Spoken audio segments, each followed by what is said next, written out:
میں جب پاک پتن شریف جاتا ہوں یا کسی مزار پر میں کھڑا ہوتا ہوں نا، تو وہ جو حالات پڑے ہوتے ہیں نا ان بزرگوں کے، وہ سامنے آتے ہیں کہ یہاں خواجہ نظام الدین محبوبی لائی تشریف لائے۔ دیکھیں نا، اگر کوئی بندہ سوچے تو ہو سکتا ہے کہ اس کا کلیجہ پھٹنے کو آئے جب خواجہ نظام الدین صاحب کہتے ہیں کہ جو باب جنت ہے نا بابا فرید صاحب کا، کہتے ہیں ایسی باب جنت نہیں، فرماتے ہیں جب بابا صاحب کا وصال ہوا تو بابا صاحب وہیں لیٹے ہوئے تھے جہاں آج ان کی مزار ہے، اور ان کے سرانے بالکل جس جگہ کو لوگ باب جنت کہتے ہیں وہاں میں نے رسول پاک کو کھڑے ہوئے دیکھا ہے۔ اب کوئی آدمی حضور کی خوشبو محسوس، اس کا ایک ارادہ بن گیا نا کہ یہاں حضور کھڑے، اس پر کیفیت کیا طاری ہو، اس پر انداز کیا ہو، اس پر وارد کیا ہو، وہ کہاں پہنچ جائے گا ایک دو منٹ کے اندر۔ تو یہ تو اس وقت ہے جب اس کے محسوسات ہوئیں گے، جب وہ نظریاتی طور پر اس بات سے متفق ہوگا، جب وہ خوشبو محسوس کرنے کی صلاحیت رکھتا ہوگا۔ ایک بات عذرائے محبت ہے، کہہ دیتا ہوں چونکہ سوالات ہوتے رہتے، کہہ دیتا ہوں۔ اعلیٰ حضرت کے ایک مرید تھے مولانا حشمت علی خان، بڑے تگڑے جن لوگوں کی پوزیشن بڑی سب فاضل لوگ ہوتے ہیں نا، اور حاضر جواب ایک منٹ سے پیسے۔ پاک پتن شریف گئے تو باب جنت سے گزر کے آئے۔ باب جنت کسی ہمارے عالم نے نہیں لکھا کہ جو وہاں سے گزر گیا اب توبہ نہ کرے اور کوئی اچھا عمل نہ کرے تو جنت میں جائے گا، بس یہ کہا کہ ایک دروازہ ہے جہاں خواجہ نظام نے حضور علیہ السلام سے کھڑے دیکھا، گزر جائے کوئی تو الحمدللہ اس کے لیے ایک برکت ہے۔ لیکن کسی شخص نے یہ نہیں کہا کہ اب وہاں سے نکل کے آ جائے اور معاذ اللہ جھوٹ بولے، جو مرضی کرے اور کہ میں جنتی ہو گیا، یہ معنی کسی بندے نے بھی بیان نہیں کیا۔ ہاں وہاں سے گزر کے آئے، سچی توبہ کرے، بعد نہیں اپنے اعمال پہ محنت کرے، اللہ اسے برکت عطا کرے گا۔ فرماتے میں پاک پتن شریف سے ہو کے آیا، رش بڑا تھا، اس کے ایام تھے، تو باب جنت سے گزر کے آیا تو میں بس کی چھت پہ بیٹھ گیا۔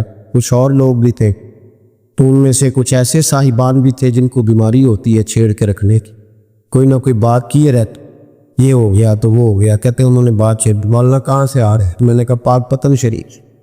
تو کہنے لگے کہ آپ وہ بہشتی دروازہ جس کو کہتے ہیں باب جنت، وہاں سے بھی گزرے؟ کہنے لگے الحمدللہ، لائن تو بڑی لمبی تھی پر موقع مل ہی گیا ہے، گزر گیا ہوا۔ تو کہتے ہیں مجھے سونگنے لگ کر، کہنے لگے پھر تو آپ جنتی ہو گئے ہوں گے، پر آپ کے پاس سے جنت کی خوشبو نہیں آ رہی۔ تنزیہ انہوں نے بات تنزیہ، تو کہتے ہیں انہوں نے طنز کیا تو مجھے بھی حق حاصل تھا، جواب در جواب کی تو اجازت ہونی چاہیے نا۔ میں نے کہا مولانا کیوں، آپ کیوں سونگ رہے ہیں؟ کہنے لگے میں نے حدیث پاک سے پڑھا ہے کہ جنتی 500 سال بھی دور ہوگا تو اس کے پاس سے خوشبو آئے گی، یعنی 500 سال لگیں گے ابھی اس تک، تو پھر بھی جنت خوشبو آئے گی، تو آپ سے تو کوئی نہیں آ رہی۔ کہتے میں نے ان سے کہا نے ایک حدیث پڑھی ہے، اگلی کی پڑھ لینی تھی، حضور نے فرمایا جہنمی کو جنت کی خوشبو کوئی نہیں آئے، یہ نہیں پڑھی آپ نے حدیث، یہ نہیں نظر سے گزری؟ تو کہتے ہیں اب وہ مولانا مجھ سے معذرت کرنے لگے، کہنے لگے یار آپ تو ناراضی ہو گئے۔ تو میں نے کہا بھی آپ نے کیوں چھیڑی بات؟ میں نے آپ سے کوئی ڈسکس کیا؟ آپ نے پوچھا کہاں سے، پھر آپ ہی نے کہہ دیا کہ وہاں سے گزرے کہ نہیں جنتی دروازے سے، اور پھر آپ نے ہی اعتراض کر دیا، تو پھر ہمیں اتنا تو حق حاصل ہے نا، ہم آہ بھی کرتے ہیں تو ہو جاتے بدنام، اور تم قتل بھی کر دو تو چرچا نہیں ہوتا، ہمیں بھی تو حق حاصل ہے نا، اتنا تو جواب در جواب ہم دے سکے۔ حضرت بابا فرید الدین گنج شکر رحمت اللہ تعالیٰ علیہ کی اماں کہتی ہیں جب میرا بیٹا پیدا ہونے والا تھا تو میں رب کی بارگاہ میں دعا کرتی کہ اللہ اگر تو مجھے بیٹا دے تو اس طرح کا دینا، بیٹا میرا ہو پر بندہ تیرا ہو، اے اللہ اگر بیٹا دینا تو اس طرح کا دینا، میرے اللہ اس طرح کی مجھے اولاد دینا کہ دودھ وہ میری چھاتی سے پیے پر شکر تیرا ادا کرے، اے اللہ اگر بیٹا دینا تو اس طرح کا دینا کہ قوت روٹی روزی وہ زمین پہ کھائے لیکن اسی زمین پر وہ تیرے دین کا سپاہی بھی بنے، وہ مجاہد فی سبیل اللہ بھی بنے۔ حضرت بابا صاحب کہتے ہیں مجھے شکر پسند کی، اماں بڑے جتن کرتی ہے بیٹے کے لیے، بڑا کچھ کرتی ہے، اور بیٹے روٹی ٹائم پہ کھانا بلا کہتے ہیں مجھے شکر پسند تھی۔ میری اماں سردیوں کے ٹھنڈے موسم میں اٹھ کے میرے لیے پانی بھی گرم کرتی، مصلی بھی بچھاتی، اور پھر ایک پڑیا شکر کی بنا کے میرے مصلی کے نیچے بھی رکھتی، کہتی بیٹا نماز پڑھے تو اللہ شکر دیتا ہے۔ آپ فرماتے ہیں میں روز نماز کی 5 نمازوں کا وقت مصلی اٹھاتا تو پڑیا شکر کی ملتی، سکول اور مدرسے کے میں اپنے کلاس فیلوں کو بھی کہتا نماز پڑھو بڑی پیاری شکر ملتی ہے، کہتے میں روز شکر کھاتا۔ ایک سویرے فجر کی نماز میں اماں نے وضو تو کرایا، مصلی بھی بچھایا، پر دیہات کی وہ ساتھی بیوی جس کا سارا کام ہی خلوص کو مبنی تھا، جو آکسفورڈ سے پڑھی ہوئی تو نہیں تھی لیکن آداب ممتا اسے سارے آتے تھے، جو کسی یونیورسٹی کی سند یافتہ تو نہیں تھی، لیکن بیٹے کے ساتھ کس طرح کا رویہ اختیار کرنا ہے یہ سارا اسے پتا تھا۔ کہتے وہ سادی اماں نے سارے کام کیے لیکن شکر رکھنا بھول گئی۔ بابا صاحب کہتے ہیں میں نماز پڑھنے لگا تو ماں نے یہ بھی بتایا تھا کہ نمازی کے آگے سے نہیں گزرتے، نمازی کے آگے نہیں ہوتے۔ اب اماں کہتی ہے میں مجبور ہوں، درس بھی میں نے دیا ہے، بھول گئی ہوں، اب شکر رکھنے جاؤں گی تو پردہ کھل جائے گا۔ ایک کونے میں لگ کے ماں روئی، بیٹے کی شفا کے لیے نہیں، بیٹے کی نوکری کے لیے نہیں، بیٹے کے اچھے مستقبل کے لیے نہیں، ماں روئی، آنسو بہے تو کہتی کیا ہے، اے اللہ میں اسے اپنے آگے جھکانے کو جتن تھوڑی کرتی تھی، تیرا بنانے کا جتن کرتی تھی۔ اے اللہ مہربانی فرما، میری پردے داری کر، اگر راز کھل گیا تو میرا فرید نماز نہ چھوڑ جائے۔ بابا صاحب کہتے ہیں اماں تڑپتی رہی اور میں نے نماز پڑھ کے مصلی اٹھایا، پہلے پوڑیاں ہوتی تھی اب تو پورا دریا شکر کا بہ رہا ہوں۔ فرماتے ہیں میں نے وہ اٹھائی، شکر کھائی اور میں نے چیخ کے کہا اماں جلدی آ، آج بڑی لذیذ ہے، آج شکر کوئی انوکھی ہے، اور آج کو کمال شکر دی ہے میرے اللہ نے، ایک پڑیا کی جگہ پورا دریا بہ رہا ہے۔ بابا صاحب رحمت اللہ علیہ فرماتے ہیں میری اماں آئی اور میری اماں نے بازو کھولے تو ماں کی ممتا ہی بتاتی ہے کہ اللہ کی رحمت کس طرح کی ہوتی ہے۔ کہتے ہیں میرے اماں کے سینے سے لگا تو اماں رو کے کہنے لگی بیٹے پہلے میں شکر دیتی تھی، آج شکر بنانے والے نے شکر عطا فرمائی ہے۔ ساری زندگی پیشانی سے سجدے کا نور نہیں گیا، ساری زندگی وہ لذت عبادت نہیں گئی، اس لیے کہ استاد نے ڈنڈے سے نمازی نہیں بنایا تھا، اس لیے کہ پیر صاحب نے یہ کہا کہ نمازی نہیں بنایا تھا کہ نماز پڑھو گے تو روٹی میں برکت ہو جائے، اس لیے کہ علامہ صاحب کا وہ بات سن کے ہم نمازی نہیں بنے تھے کہ اس نماز میں بتایا جاتا ہے کہ بیماریاں ختم ہو جائیں گی نماز پڑھنے سے۔ اماں نے رب سے جوڑنے کے لیے نمازی بنایا تھا۔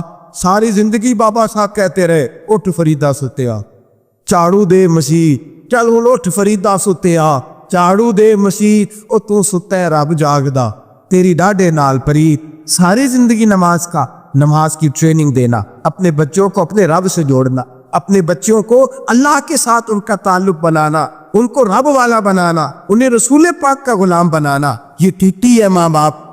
ایک بہت بڑے محدث ہیں، اتنے بڑے محدث ہیں کہ میرے نبی کریم کی مسجد نبوی میں وہ حدیث کے استاد رہے، حضرت ربیعہ بن عبد الرحمن، نبی پاک کی مسجد نبوی میں حدیث کے استاد، اور حضرت حسن بصری جو جناب علی کے شاگرد ہیں وہ بھی حضرت ربیعہ کے شاگرد، حضرت امام مالک جو 70 سال تک مدینہ اور مکہ میں حدیث پڑھاتے رہے وہ بھی حضرت ربیعہ کے شاگرد ہیں۔ ان کے والد کا نام تھا عبد الرحمن فروغ۔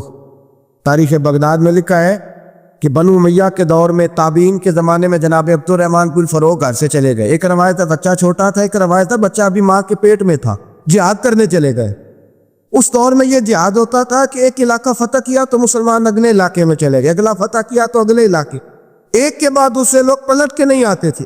حضرت عبد الرحمن گئے 30,000 دینار بیوی کو دے گئے، کہنے لگے سنبھال کے رکھنا، اور جہاد کرنے نکلے تو 27 سال تک گھر ہی نہیں آئے، اور 27 سال کے بعد آئے تو حضرت ربیعہ محدث بن چکے ہیں، مسجد نبوی میں حدیث کے استاد ہیں، بیٹا بہت بڑا شیخ بن گیا۔ واپس آئے، ہاتھ میں نیزہ ہے، کالی داڑھی تھی ساری سفید ہو گئی، وجود بڑا تگڑا تھا، کمزوری آ گئی۔ آئے، نیزہ پکڑا ہوا ہے، گھوڑے پہ بیٹھے ہیں، مدینہ منورہ میں گھر ہے، دروازے پہ دستک دی، حضرت ربیعہ نے دروازہ کھولا، اندر داخل ہونے لگے تو کہنے لگے بابا تو کدھر گھستا آ رہا؟ کدھر؟ اس نے کہا تو پیچھے ہٹ، تو میرے مکان پہ کب سے قبضہ کر کے بیٹھا ہے۔ بات تیز ہونے لگی، آواز تھوڑی بزرگوں کی بلند ہونے لگی تو اندر سے زوجہ نے سن لیا، وہ دروازے کی اوٹ سے دیکھنے لگی تو پہچان گئی، کہنے لگی ربیعہ پیچھے ہٹ جا، یہ کوئی غیر نہیں ہے، تیرے والد گرامی ہے، یہ تیرے والد ہے۔ اندر آئے، باپ بیٹا ملے، عصر کی نماز کا وقت ہو گیا، پڑھا روئے۔ 27 سال کے بعد باپ لوٹا، 27 سال کے بعد پڑھے روئے۔ نماز کا وقت ہوا تو حضرت ربیعہ جلدی سے وضو کیا، مسجد نبوی شریف چلے گئے۔ جناب عبد الرحمن فروغ نے بھی کھانا وانا کھانا تھا، کھانا کھانے بیٹھے تو حکم دیکھے شوہر کیا کرتا ہے، یہ نہیں پوچھا کہ 27 سال حال کیا رہا۔ پوچھنے لگے میں تجھے 30,000 دینار دے گیا تھا، وہ کدھر ہے؟ تو زوجہ کہنے لگی کھانا کھا لو، عصر کی نماز پڑھ کے آؤ، پھر بتاتی ہوں پیسے کہاں ہیں، آپ کی رقم بڑی اچھی جگہ پہ محفوظ ہے۔ کہتے میں نماز پڑھنے مسجد گیا، عصر کی نماز کے بعد میرے نبی پاک کے ممبر پر ایک نوجوان بیٹھا ہے، گھر میں تو ان کا انداز ٹوپی پہننے کا تھا نا، سادے عام لباس میں، مسجد نبی میں جبہ پہنا ہے، سر پہ امامہ ہے، خوبصورت لب و لہجے میں رسول اللہ کے ممبر پر بیٹھ کر، نبی پاک کے ممبر پر بیٹھ کر پتہ نہیں آپ کو اس بات کی لذت نصیب ہو رہی ہے کہ نہیں. عام جگہ نہیں، نبی پاک کے حضور کے منبر پر بیٹھ کر نبی پاک کی حدیثیں سنا رہے ہیں. اتنا بڑا مقتر. کہتے حضرت امام مالک جیسے لوگ، خواجہ حسن بصری جیسے لوگ کاغذ قلم لے کے حدیثوں کی سماعت کر رہے ہیں، ان سے درس لے رہے. جناب عبد الرحمن کہتے ہیں میری نظر اٹھی، کچھ بوڑھا ہو گیا تھا، کچھ اس وقت وہ ٹوپی میں سادے لباس میں تھے، پہچان نہ پایا.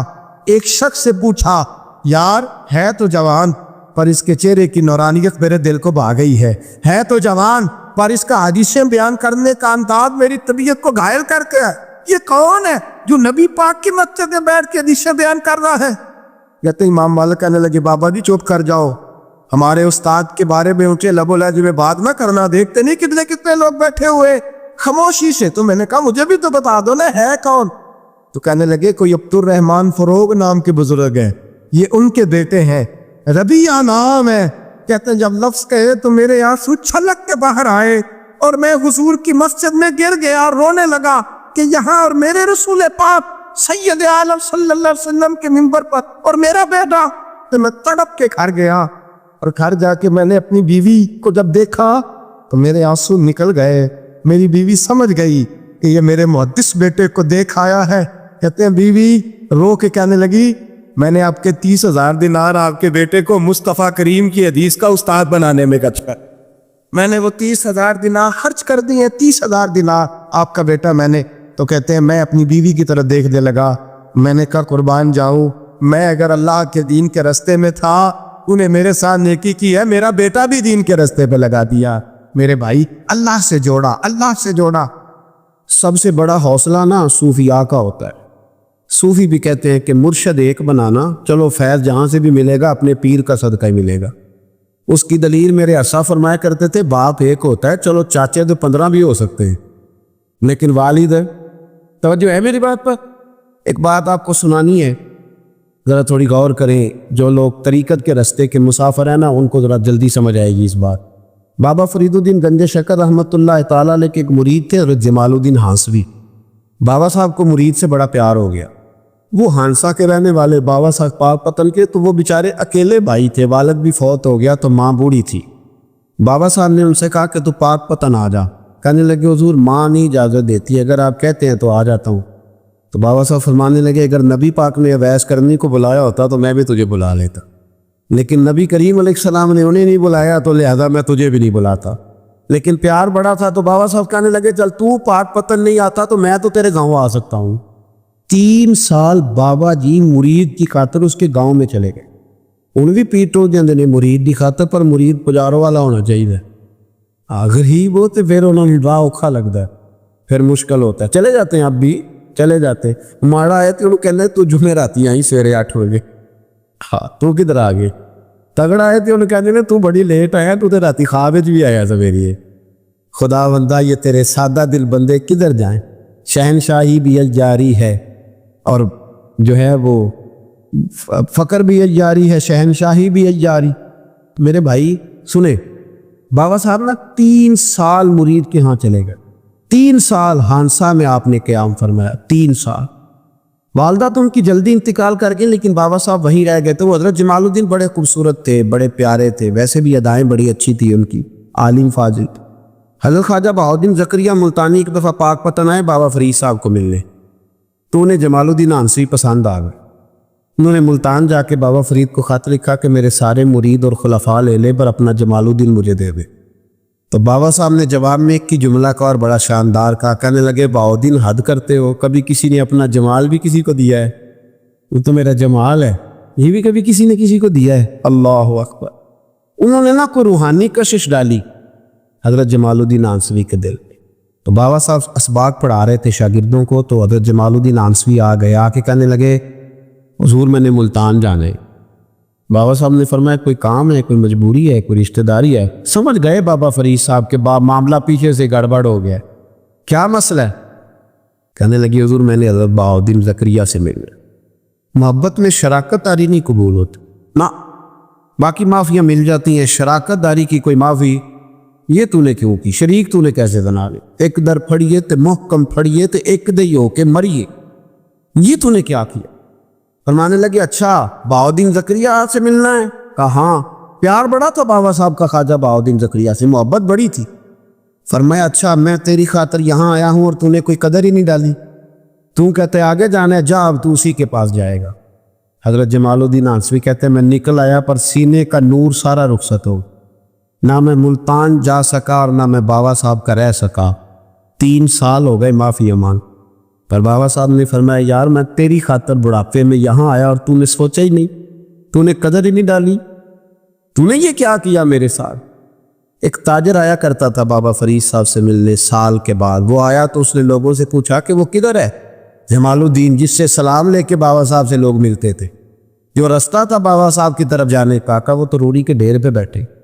وہ ملنے گئے اور جب جا کے ملے نا حضرت جمال الدین سے تو وہ رو پڑے۔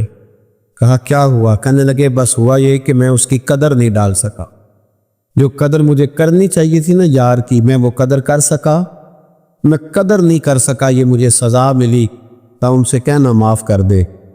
وہ تاجر بڑا پیارا تھا، بابا صاحب رات کو پیر دبا رہا تھا وہ تاجر بابا صاحب کے، اس کا خیال تھا لوگ سارے جائیں گے تو بات کروں گا، پیر دباتے دباتے ساری دنیا چلی گئی، وہ بیٹھا رہا۔ بابا صاحب بولے، فرمانے لگے جاتا کیوں نہیں؟ جمال الدین کی بات کرنی ہے، جمال الدین کا ذکر کرنا ہے، چل کر۔ کہا حضور اب دیکھا نہیں جاتا، مہربانی فرمائے۔ فرمایا یار اس نے دیکھ میرے ساتھ کیا کیا، میں علاقہ چھوڑ کے یہاں آیا اس کی خاطر، اور کہتا ہے میں نے آگے جانا ہے، اس نے توجہ ہی نہیں کی، اس نے میری محبت کو سمجھا ہی نہیں۔ فرمایا اسے کہنا میں اسے بھولا نہیں، میں روز اس کے لیے دعا کرتا، جا تو کہتا ہے تو اسے لے آ۔ حضرت جمال الدین ہانسوی جب آئے نا، اللہ والے پھر بھی سامنے والے پہ الزام نہیں ڈالتے، جب آئے نا تو کمزور ہو گئے تھے، وجود کمزور ہو گیا، آنکھیں باہر نکل آئیں، تو حضرت بابا صاحب انہیں دیکھ کے نا انہیں پھر بھی کچھ نہیں کہا، کہنے لگے فرید الدین، اپنے آپ کو مخاطب، فرید الدین یہ تو نے کیا کیا؟ کوئی اپنے جمال کا اس طرح کا حال بھی کرتا ہے۔ ان کو جب معافی ملی تو وہ رو پڑے، کہنے لگے حضور میرے لیے دعا کرے، اب میں رضا میں ہی پردہ کر جاؤں۔ ان کا انتقال ہوا اور بابا صاحب نے خود جنازہ پڑھایا۔ سنو بخاری شریف، سنو بخاری، صحیح بخاری، حضرت عمر فاروق رضی اللہ تعالیٰ عنہ فرماتے ہیں میں تورات پڑھ رہا تھا، نبی پاک علیہ السلام مسجد نبوی میں آئے تو میں تورات پڑھ رہا تھا، تورات۔ حضور نے آتے پوچھا عمر کیا کر رہے ہو؟ یا رسول اللہ صلی اللہ علیہ وسلم تورات پڑھ رہا ہوں جو حضرت موسیٰ علیہ السلام پہ نازل ہوئی اللہ کی کتاب۔ نبی کریم علیہ السلام حضرت عمر کہتے ہیں کبھی مجھ سے ناراض نہیں ہوئے، پر آج حضور ناراض ہو گئے، چہرے پہ جلال آیا، اور محبوب کریم نے فرمایا عمر مجھے اللہ کی عزت کی قسم، اگر آج حضرت موسیٰ حیات ظاہری میں ہوتے تو میرا کلمہ پڑھ کے میری فرما برداری کر، اور تو ان کی کتاب پڑھ رہا ہے، ان کی کتاب۔ مسلمان کو کسی اور طرف نکلنے کی اجازت، یہاں کو گھر میں بھوک ہو نا تو بندہ پڑوسی کے گھر سالن لینے جائے، اور اگر ہر چیز تجھے اپنے گھر ملے، ہر خیر تجھے ملے، پھر تو دائیں بائیں کیوں جائے؟ کس لیے جائے؟ تھوڑا سا اپنے اندر استقامت پیدا کریں، دین کی تہذیب کو بچائیں۔ ہم نے ساری سنتیں کیا ادا کرنی ہیں میرے بھائی؟ ایک مسواک ہے نا ہمارے گھروں سے، وہ بھی رخصت ہو گئی۔ امام شورانی فرمایا کرتے تھے جس گھر میں مسواک ہو اللہ کے فرشتے اس گھر کا دیدار کرنے آتے۔ اس کی جگہ بھی ٹوتھ پیسٹ آ گیا، اگر انگریزی کا لفظ ہے نا تو اچھا لگتا ہے، ذرا لوگوں کو پتہ چلتا ہے VIP ہو گئے سارے۔ خدا کا خوف کرے، اپنے دین کے ساتھ اپنے آپ کو وابستہ کرے۔